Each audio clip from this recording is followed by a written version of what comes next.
Hello and welcome back dear student. आज का जो हमारा सेशन है इसमें हम लोग डिफरेंट डेटा टाइप्स स्टडी करने वाले हैं। डेटा टाइप्स स्टार्ट करने से पहले मैं बता दूं, लास्ट जो हमारा सेशन था वो एग्ज़ाम पॉइंट ऑफ व्यू से बहुत ज़्यादा इम्पोर्टेंट था, तो आपको वो सेशन अच्छे से समझना है। और अगर आपका कोई डाउट हो तो वो आप कमेंट बॉक्स में लिख के बता सकते हैं।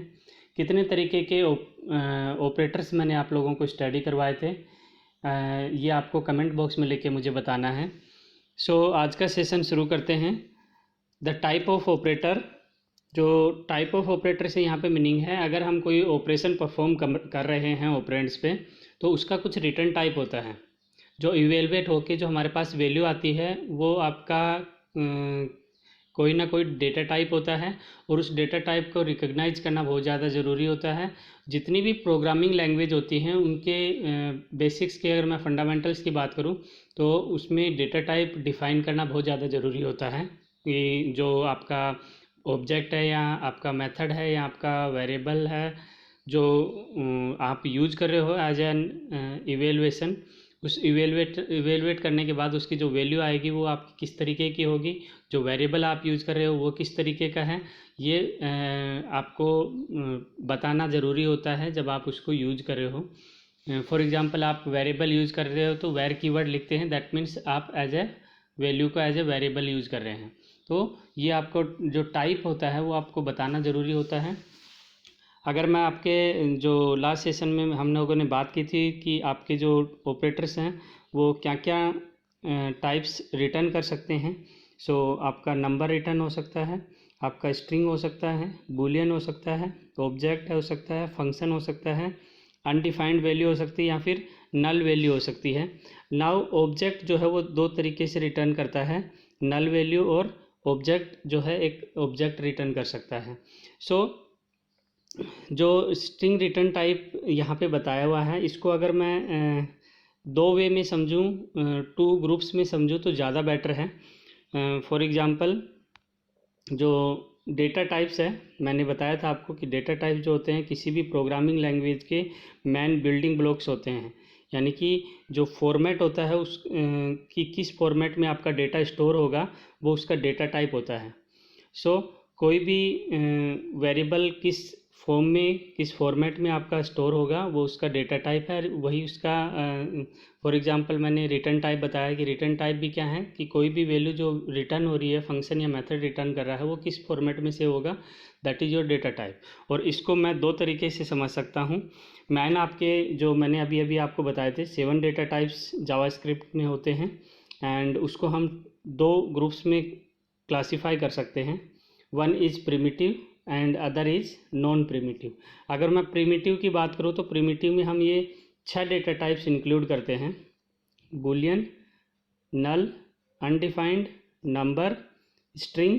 एंड जो सिंबल है वो सिंबल आपके सिलेबस में भी नहीं है, लेकिन ये जो ECMA स्क्रिप्ट 6 है, 6 जो इसका वर्जन है उसमें सिंबल ऐड किया गया है, नया डेटा टाइप्स, जिसमें हम कोई सिंबल को भी as a data type return कर सकते हैं। उसको डेटा टाइप जो नया एक तरीके का डेटा टाइप आपका ऐड ऑन हुआ है आपके जावास्क्रिप्ट डेटा टाइप्स में। सेकंड जो होता है दैट इज़ नॉन प्रिमिटिव, और नॉन प्रिमिटिव में हम स्टडी करते हैं ऑब्जेक्ट को। नाउ प्रिमिटिव वैल्यूज़ क्या होती हैं? एज जो डेटा टाइप्स आपके होते हैं ये आपके इम्यूटेबल होते हैं, यानी कि इनकी वैल्यू चेंज नहीं होती है। दैट मीन्स अगर कोई नंबर है, नंबर रिटर्न हो रहा है 10, यानी कि 10 की वैल्यू अब चेंज नहीं होगी, वो 10 ही रहेगी throughout the program. And string अगर कोई है तो फॉर एग्जांपल कोई नाम रिटर्न हुआ है तो आपका वो नाम जो है वो बिल्कुल वही रहेगा जो इंडिविजुअल करेक्टर्स आपने यूज़ किए हैं। नंबर रिटर्न करने हैं तो नंबर्स की रेंज होती है आपकी 2⁻53 - 1 से 2⁻53 माइनस नेगेटिव नंबर है ये, दैट इज़ पॉजिटिव नंबर। ये इसकी रेंज होती है कि इस रेंज में नंबर आपका यूज होता है नंबर डेटा टाइप के अंदर। जो बूलियन डेटा टाइप होता है वो ट्रू या फॉल्स वैल्यू आपके रिटर्न करता है। नल वैल्यू जो है वो एग्जैक्टली एक ही वैल्यू है, नल रिटर्न करता है, यानी कि उसमें कोई अगर आपकी कोई भी वैल्यू रिटर्न नहीं हो रही है तो वो बाय डिफ़ॉल्ट क्या करेगा, नल वैल्यू रिटर्न करेगा। अनडिफाइंड होता है जब वेरिएबल को कोई वैल्यू असाइन नहीं होती है तो वो अनडिफाइंड आपका रिटर्न करता है। सिंबल मैंने कहा डेटा टाइप जो नया डेटा टाइप आपका जावास्क्रिप्ट में ऐड हुआ है ECMA स्क्रिप्ट 6 के अंदर। सो यूनिक है, इम्यूटेबल प्रिमिटिव है एंड माइट बी यूज ए की ऑन एन ऑब्जेक्ट प्रॉपर्टी। जो ऑब्जेक्ट की जो प्रॉपर्टीज़ हम लोग यूज करते हैं किसी भी ऑब्जेक्ट की, तो उसमें हम लोग सिंबल डेटा टाइप का जनरली यूज करते हैं। एंड अगर मैं इनको एक टेबल फॉर्मेट में आपको बताने की कोशिश करूं तो देखिए, जो स्ट्रिंग डेटा टाइप होता है उसको हम रिप्रेजेंट करते हैं हमेशा डबल कोट्स के अंदर। फॉर एग्जांपल नाम है पीटर, तो उसको हम किस में लिखेंगे, ये डबल कोट्स के अंदर लिखेंगे, ठीक है। और स्ट्रिंग जैसे कोई नाम हो सकता है या एड्रेस हो सकता है। जो नंबर डेटा टाइप होता है ये आपका कोई भी न्यूमेरिक वैल्यू हो सकती है, जैसे एज है, मार्क्स है, किसी भी सब्जेक्ट के।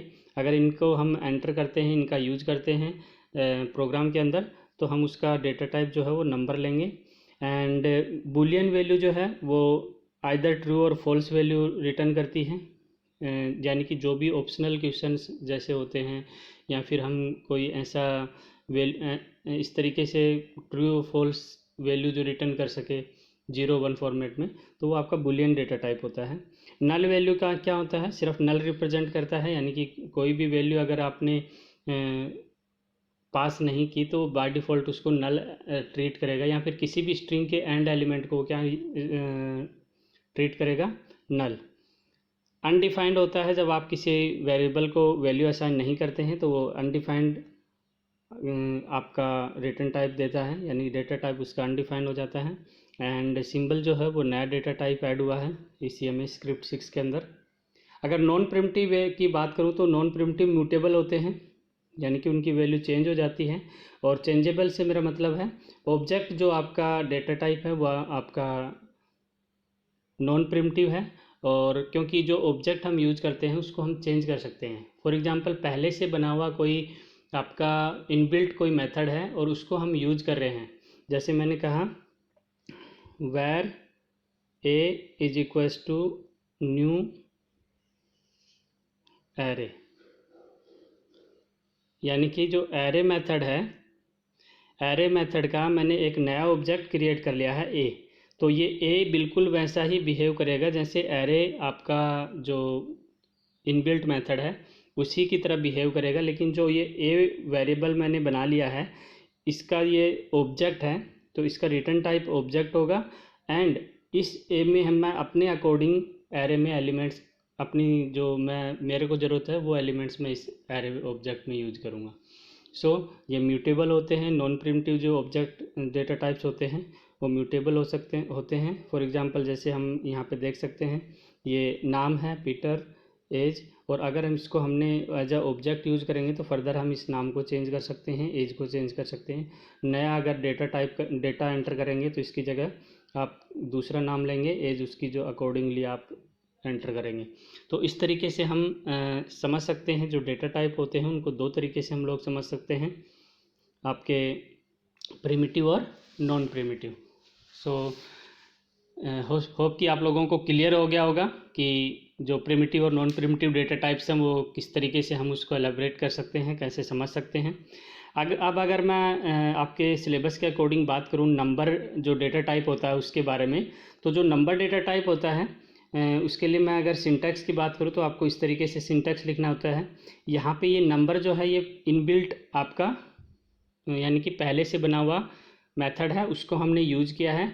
न्यू कीवर्ड क्या कर रहा है, उसका नया ऑब्जेक्ट क्रिएट करता है, और वो ऑब्जेक्ट का नाम हमने क्या दिया है, NUM, यानी कि अब NUM क्या है, ऑब्जेक्ट है किसका, नंबर, आपका जो मेथड है नंबर जो आपका फंक्शन बना हुआ है उसका। तो इसमें जो भी वैल्यू पास करेंगे वो किसको असाइन हो जाएगी, नम को असाइन हो जाएगी। यहाँ नंबर के अंदर ब्रैकेट में अगर मैं 20 लिखता हूँ तो नम की वैल्यू क्या हो जाएगी, 20 हो जाएगी। सो नाउ अगर मैं बात करूँ कोई भी स्ट्रिंग जो होती है उसको मैं इंटीजर में कन्वर्ट कर सकता हूँ, ओके, और उसके लिए मेरे पास इनबिल्ट मेथड होता है, ओके। किसी भी स्ट्रिंग को हम कन्वर्ट कर सकते हैं इंटीजर के अंदर, और उसके लिए जो इनबिल्ट मेथड जो मैं यूज करता हूँ दैट इज़ पार्स इंट, और मैंने कहा था जावा स्क्रिप्ट में जो भी मेथड्स होते हैं या जो भी आप सिंटैक्स लिखते हैं वो केस सेंसिटिव होते हैं, तो जैसा आपको लिखा हुआ है वैसा ही आपको लिखना होता है। और ये इनबिल्ट है, इसका मतलब इसको आप अपने आप से डिफाइन नहीं कर सकते, इसको आपको ऐसे ही लिखना होगा, पार्स, और आई को कैपिटल लिखना होगा, इंट। अगर बच्चों ने आई को स्मॉल लिख दिया तो वो आपका जो है एरर आ जाएगा, उसका वो इंटरप्रेट नहीं करेगा उस मेथड को। जैसे आपको लिखा हुआ है पार्स इंट आई कैपिटल है, दैट मीन्स आपको आई कैपिटल ही लिखना होगा। नाउ जो ये आपका मेथड है किस तरीके से कन्वर्जन करता है किसी भी स्ट्रिंग को आपके इंटीजर के अंदर, मैं समझा देता हूँ। ये जो आपका है, मैं थोड़ा जूम कर देता हूँ, किस तरीके से रिजल्ट देता है। देखिए, आप पार्स इंट लिखते हैं, इसमें आप दो वैल्यू पास करते हैं। पहला जो वैल्यू होता है वो डबल कोट्स में लिखा है, और डबल कोट्स में लिखा है इसका मतलब एक स्ट्रिंग है, और स्ट्रिंग में आपने लिखा है 1 2 3, ओके। एंड सेकंड जो होता है वो आप रेडिक्स पास करते हो, बेस पास करते हो, यानी कि ये जो इस स्ट्रिंग को जो कन्वर्ट करेगा वो इस रेडिक्स के अकॉर्डिंग करेगा। अब रेडिक्स हमारा 10 है, यानी कि डेसिमल है, तो 123 को डेसिमल में वो 123 ही रीड करेगा, इसलिए आउटपुट क्या होगा आपका 123, क्योंकि 123 जो है डेसिमल नंबर सिस्टम में 123 ही होता है, इसलिए आउटपुट आपका क्या होगा 123। बट अगर आपने ऐसे किया, आपने पास किया इसको, आपने वैल्यू जो पास की वो 0 1 0 किया, और अब भी आपका बेस क्या है 10, तो आपका रिजल्ट क्या होगा 0 1 0 को वो क्या रीड करेगा, ऑफकोर्स 10 ही रीड करेगा, 0 को इग्नोर कर देगा। सो आपका आंसर क्या होगा 10, क्योंकि डेसिमल नंबर सिस्टम में आपके लेफ्ट हैंड साइड में जितने भी जीरोज होते हैं वो इग्नोर हो जाते हैं। सो वैल्यू क्या होगी आपकी 10 होगी। एंड अगर आपने बेस प्रोवाइड नहीं किया, if you don't provide the base, यानी कि आपने रेडिक्स नहीं बताया, आपने बेस नहीं बताया आपके नंबर सिस्टम जो आपका पार्स इंट मेथड है इसके अंदर, तो आपका क्या होगा बाय डिफ़ॉल्ट जो आपका मेथड होगा, अगर आपने कोमा लगा के उसका बेस नहीं लिखा तो वो उसको ऑक्टल इंटरप्रेट करता है। क्या इंटरप्रेट करता है, ऑक्टल नंबर इंटरप्रेट करता है।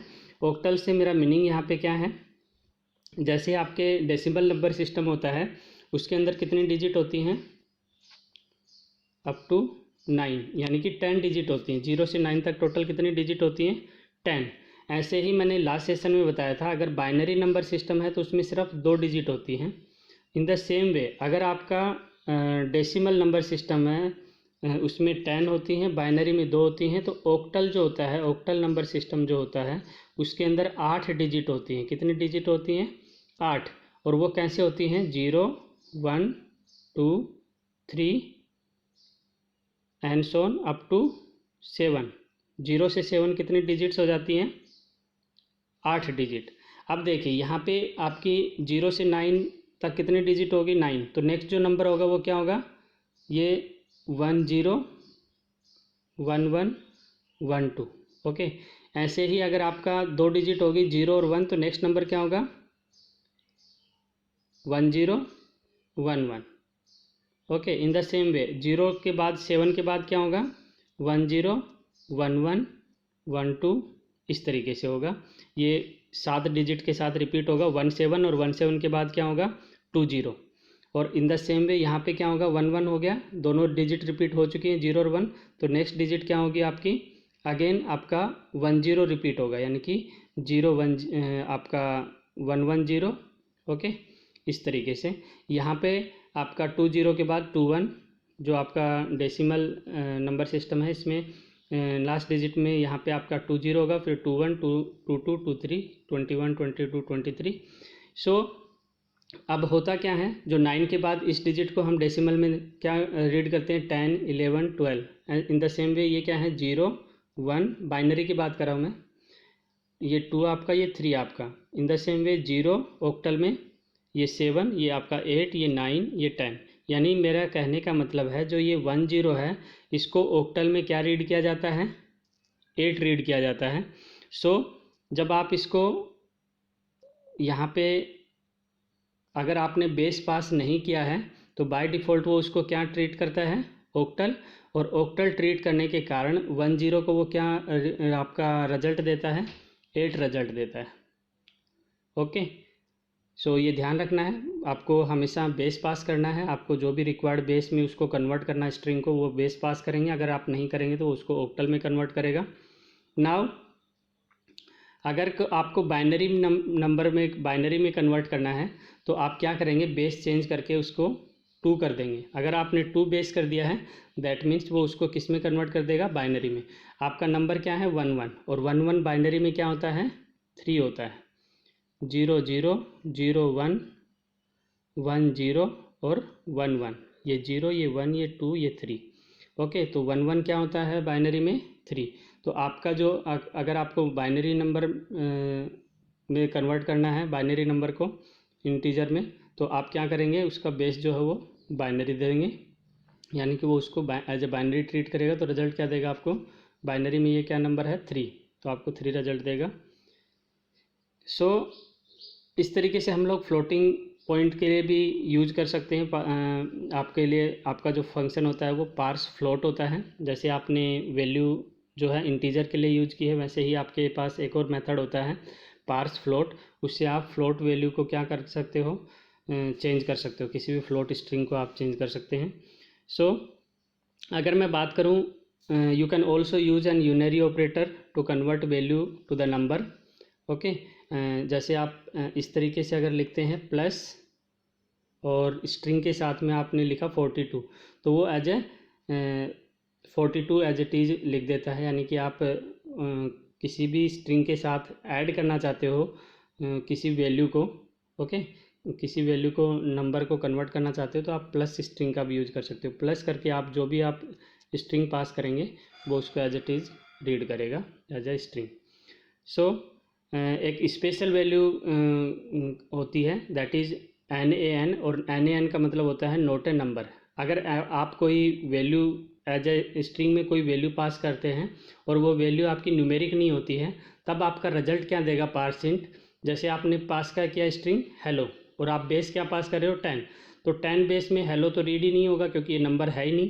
तो आपने जो स्ट्रिंग पास की है वो न्यूमेरिक नहीं है, इसलिए वो रिजल्ट क्या देगा, NaN, that means not a number. तो ये याद रखना आपको, एग्ज़ाम में MCQ में इस तरीके से क्वेश्चन पूछ लिए जाते हैं, रिजल्ट क्या होगा। तो अगर आपने बेस 10 पास किया है और उसके अंदर जो स्ट्रिंग है डबल कोट्स के अंदर आपने न्यूमेरिक वैल्यू पास नहीं की है, आपने कोई अल्फ़ाबेट्स पास किए हैं, तो आपको रिजल्ट क्या मिलेगा, आपका output NaN, that means not a number. अगर मैं बात करूं NaN is toxic if we provide it is an input any mathematical operation the result will be also be NaN। जैसे मैं बात करूं सॉरी NaN +5, किसी भी नोट ए नंबर, कोई नोट ए नंबर से मीनिंग मेरा क्या है, कोई अल्फ़ाबेट्स होंगे या करैक्टर्स होंगे, अगर उसमें आप 5 ऐड कर रहे हो तो 5 कभी भी ऐड नहीं होगा, तो रिजल्ट अगेन क्या होगा, आपका NaN होगा। सो अगर आपको चेक करना है किसी पर्टिकुलर स्ट्रिंग को या किसी वैल्यू को कि वो आपका नंबर है या नहीं है, तो उसके लिए आपके पास फंक्शन होता है इज NaN। आपके पास क्या फंक्शन होता है, इज NaN। इस फंक्शन से आप चेक कर सकते हो कि वो वैल्यू आपकी नंबर है या नहीं है। अगर आपने इसके अंदर जैसे NaN पास कर दिया, ओके, कोई करेक्टर पास कर दिया, NaN की जगह आप हेलो भी लिख सकते हो, तो वो रिजल्ट क्या देगा, ट्रू, कि यह नंबर नहीं है। नोट ए नंबर का मतलब ये नंबर नहीं है। और अगर आप इसके अंदर NaN की जगह अगर आप 10 पास करते, okay, is note a number, वो चेक करता है इज नोट ए नंबर, सो वो रिजल्ट क्या देता है, उसके अकॉर्डिंग देता है कि आपका वैल्यू ट्रू है या फॉल्स है। तो आप चेक कर सकते हो, टेस्ट कर सकते हो कोई भी नंबर के लिए कि वो नंबर है या नहीं है। उसके लिए आपके पास फंक्शन क्या होता है, is note a number. Now JavaScript also has a special value +∞ and -∞। कोई भी नंबर को अगर आप डिवाइड बाय 0 करते हो तो वो नॉट डिफाइंड वैल्यू होती है, यानी कि वो इन्फिनाइट होती है। और इन्फिनाइट वैल्यू क्या होती है, आपकी 2 तरीके से जावास्क्रिप्ट में रीड होती है, एक तो +∞ और एक -∞। +∞ यानी +1/0 और -∞ यानी -1/0। तो इसको प्लस इन्फिनिटी बोलते हैं, that is minus infinity. Mathematics ने आप लोगों ने स्टडी भी किया होगा ये चीज़। So we always can test for infinity, और उसके लिए आपके पास जो मेथड है दैट इज़ फाइनाइट। ओके, आपने क्या लिखा देखिए, इज़ फाइनाइट मेथड का यूज किया और उसके अंदर वैल्यू क्या पास की, 1/0, और डिवाइड बाय 0 तो इन्फिनिटी होता है। तो आपका फाइनाइट नंबर क्या होता है, जो कोई वैल्यू होती है जिसकी कोई एग्जैक्ट वैल्यू होती है। सो हम बात कर रहे हैं इज़ फाइनाइट, तो 1/0 फाइनाइट नहीं है, इसलिए आंसर क्या आया, फॉल्स। ओके, और माइनस इन्फिनिटी लिखेंगे क्योंकि मैंने पहले ही बता दिया है माइनस इन्फिनिटी और प्लस इन्फिनिटी आपके क्या होते हैं, -1/0 और +1/0। तो अगर चेक कर आपने वैल्यू पास की है ब्रैकेट के अंदर फंक्शन में माइनस इन्फिनिटी, तो वो रिजल्ट क्या देगा, आपका फॉल्स देगा, क्योंकि ये आपका क्या है, कोई वैल्यू नहीं है। अगर NaN पास किया है, नोट ए नंबर पास किया है, यानी कि कोई स्ट्रिंग पास किए, करेक्टर्स पास किए हैं, तब भी वो रिजल्ट क्या देगा, फॉल्स। लेकिन अगर आपने इस तरीके से लिखा है, इज़ फाइनाइट और ब्रैकेट में 10 दिया है, तो वैल्यू वो आपका क्या देगा, ट्रू देगा, क्योंकि अब जो वैल्यू पास की है वो फाइनाइट वैल्यू है। So answer will be true. Okay, तो इस तरीके से हम किसी भी वैल्यू को चेक कर सकते हैं वो फाइनाइट है या नहीं है। होप आपको समझ आया होगा। अगर कोई भी डाउट है तो आप मेरे से पूछ सकते हैं। ये कुछ प्री डिफाइन जो इनबिल्ट मेथड थे वो हमने स्टडी किए और नंबर डेटा टाइप को समझने की कोशिश की, और होप कि आपको समझ आएगा। और ये जो मेथड्स मैंने आप लोगों को बताए हैं, इज़ फाइनाइट है, पार्स इंट है, पार्स फ्लोट है, तो जो मेथड इनबिल्ट है उनको एज इट इज़ यूज करना है। मैंने कहा था कि जावास्क्रिप्ट आपकी केस सेंसिटिव है, सो आपको वैसे ही इसको यूज करना है जैसे कि आपको लिखा हुआ है। Thank you and keep watching.